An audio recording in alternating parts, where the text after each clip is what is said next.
সুলাইমান আলাইহিস সালাতু ওয়াস সালাম তাফসীরে রূহুল মাআনি ও রূহুল বায়ান সব জায়গায় এগুলো মওজুদ আছে, বিভিন্ন তাফসীরে, বিভিন্ন হাদিসের riwayate হযরত সুলাইমান আলাইহিস সালাতু ওয়াস সালাম একবার তখতে সুলাইমানিতে চইরা যাইতেছেন।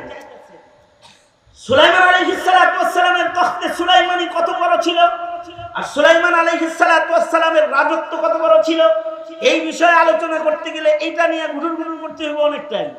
তবে সারা দুনিয়ার রাজত্ব যারা করেছে তাদের ভেতরে হযরত সুলাইমান একজন, এবং উনার আল্লাহ প্রদত্ত মুজিজার ভেতরে একটা মুজিজা হলো সুলাইমান নবীর হেলিকপ্টারও লাগতো না, বিমানও লাগতো না। উনি কিন্তু তখতে সুলাইমানিতে চড়ে বসলে তখতে সুলাইমান আলাইহিস সালামকে নিয়ে সারা দুনিয়া ছায়া করত, সারা দুনিয়া ঘুরত তখতে সুলাইমান। তো হযরত সুলাইমান আলাইহিস সালাতু ওয়াস সালাম একবার তখতে সুলাইমানিতে বসে কোন দিকে যাইতেছেন না, তারা ভালো করে হইলেন তো তখতে সুলাইমানিতে চড়ে যাইতেছেন একদিকে। এই তখতে সুলাইমানিতে চড়ে যখন যাচ্ছেন, তখতে সুলাইমানির ভিতরে হায় রে, ওই যে কি কাঠ যেন কয় যে উপরে খোলা থাকে, কি সান্ডক না, হ্যাঁ, সাত খোলা কাঠ যদি কারোর থাকে, আর যদি সে নেতা হয় আর হে যদি রাস্তা দিয়ে যায়, তো পয়গম্বর সুলাইমান তখতে সুলাইমানিতে বসে আপনি যান মাথাটা পর্যন্ত উঁচা করেন না। আর এমিয়ার নেতা দেখে মোটর সাইকেলে বসে, তাই তার ধাক্কা চোটে কেউ রাস্তায় থাকতে পারে না। আর তখতে সুলাইমানিতে সুলাইমান আলাইহিস সালাতু ওয়াস সালাম বসেছেন, মাথা নিচের দিকে দিয়ে বসে আছেন। মন্ত্রী পরিষদ বলে, সুলাইমান মাথা নিচের দিকে দিয়ে কেন বসে আছেন, মাথা কেন উঁচা করেন না, এভাবে জড়সড় হয়ে বসেছেন কেন? হযরত সুলাইমান বলে, সারা দুনিয়ার বাদশাহী মহান আল্লাহ আমাকে দান করেছে, কিন্তু আমাকে এই বিনয় আর নম্রতা একটা পিপীলিকায় শিক্ষা দিয়েছে। আমার এই বিনয় আমি শিক্ষা গ্রহণ করেছি একটা পিপীলিকার কাছ থেকে। আল্লামানি নামলাতুন, একটা পিঁপড়ায় আমাকে মাথা নত করা শিখাইছে। কেমনে? ওই যে পিপীলিকার সাথে আমি কথা বলতেছিলাম, সুলাইমান নবী পিঁপড়ার সাথে কথা বলতেন, পিপীলিকার কথা বুঝতেন, এমনকি মানতিকাত তায়র পশু পাখির ভাষা আল্লাহ পয়গম্বর সুলাইমানকে শিক্ষা দিয়েছিলেন। সূরা নামল সুলাইমান নবীও পিপীলিকার কথার দলিল বহন করে, ইতিহাস বর্ণনা করে মহান আল্লাহ উম্মতি মুসলিমাকে সূরা নামল দান করেছেন। পিঁপড়ার সাথে কথা বলতেন। সুলাইমান আলাইহিস সালাতু ওয়াস সালাম 300 জিনের বাদশা ছিলেন, পাখির সাথেও কথা বলতেন, এমনকি পাখির কথা বুঝতেন। আমরা কি পাখির কথা বুঝি? বুঝেন কথা কর না, বুঝেন পাখির কথা? আমরা তো পাখির কথা বুঝি না, কিন্তু সুলাইমান আলাইহিস সালাতু ওয়াস সালাম পাখির কথাও বুঝতেন। একবার সুলাইমান আলাইহিস সালাতু ওয়াস সালাম রাস্তা দিয়ে যাইতেছেন, তো দেখে গাছের ডালে বসে বসে এক পুরুষ পাখি এক মহিলা পাখির সাথে প্রেম করতেছে।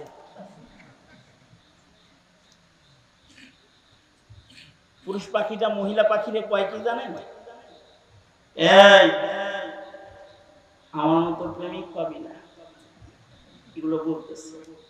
এই আমার সাথে বিয়ে শাদী হইলে লাভ আছে, আমি অন্যান্য পাখির মতো পাখি না, এক চড়ই আর এক চড়ই পাখিরে বলতেছি, আমার সাথে একটু প্রীত কর, আমার সাথে প্রেম করলে লাভ আছে। কি লাভ জানিস? আমি তোকে মসজিদুল আকসার সাদা গম্বুজের ভেতরে তোর জন্য একটা বাড়ি বানায় দিব। সুলাইমান নবী কয়, সব বিয়াকারীরা মিথ্যাবাদী, কারণ মসজিদুল আকসার খবর আমার চাইতে তো আর কেউ বেশি জানে না।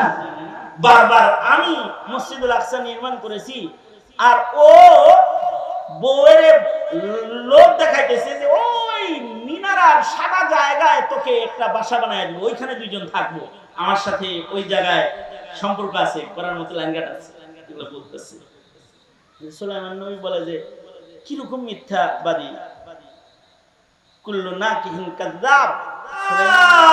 আইয়ুহাল্লাযীনা আমানুত্তাকুল্লাহ ওয়া কুলু কাওলান সাদীদা। আল্লাহ বলেন, হে ঈমানদারেরা, তোমরা আল্লাহকে ভয় করো।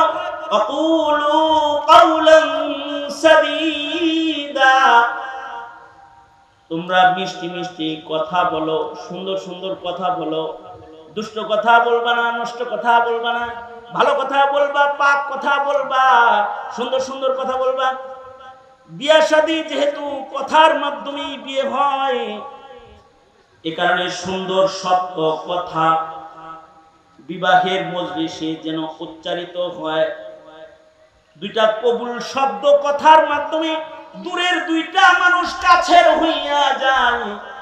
এই মুখের কথাগুলো যেন নষ্ট কথা না হয়, এই কথাগুলো যেন প্রলোভনের কথা না হয়, আর বিয়ের পরে যেন আবার বাসা পাল্টায় না যায়। বিয়ের আগে কইছে রসের রসের, এবার কয় কষে কষে। বিয়ে কইরা আইন এবার কয় জানি না তোর বাড়ি কি আছে, এত ফুটানি করস কে, আমার বাড়িতে থাকবি, 3 বেলা খাবি, সোজা চলবি। আর এর আগে বলছে বিয়ে সাহেব আমার ছেলের কাছে মেয়েটা দেন, রাজরানী বানায় রাখবেন। আর বাড়িতে আয়না কয় বুড়া বয়সে তোমার শাশুড়ি কাজ করবে নাকি, চোখে দেখো না, কাজের বুয়া একটা ধরে লেগেছে, দিন রাতের সব কাজ হের ঘাড়ে উঠাই দিছে। তো হযরত সুলাইমান বলে সব বিয়াকারীরা মিথ্যাবাদী। এরে পাখি বিয়া করতে চায়, তাও বললো তুমি মিছা কথা কয়। অন্যরা পাখির ভাষা বুঝে না, তাই তারা জানে না, কিন্তু সুলাইমান নবী যেহেতু আল্লামানি মানতিকাত তায়র, হযরত সুলাইমান বলেন আল্লাহ আমাকে পাখির ভাষা শিক্ষা দিয়েছেন। উনি পাখির ভাষা শুনতেছেন, যে পাখি পাখিরে বলে আই লাভ ইউ, আমি তোমাকে ভালোবাসি, আর আমি স্বামী হিসেবে একজন মানে খুব ভালো কোয়ালিটির একটা স্বামী, সুতরাং আমাকে বিয়ে করলে তোমাকে কিন্তু মসজিদুল আকসার মিনারায় আমি বাড়ি বানায় দিব। যাই হোক, এটা কথা না, ফাঁক দিয়ে আয়াতের ভেতরে একটু ঢুকেছিলাম, আবার বেরিয়ে গেলাম। সেটা হলো সুলাইমান আলাইহিস সালাতু ওয়াস সালাম পশু পাখির ভাষাও বুঝতেন এবং পিপিলিকার ভাষাও বুঝতেন, পিঁপড়ার সাথে কথা বলতেন। তো হযরত সুলাইমান পিপিলিকার সর্দারকে বললেন ইসআল মা শি'তা ইয়া আইয়ুহান নামলা, এই পিঁপড়া, তোর যা মনে চায় তা আমার কাছে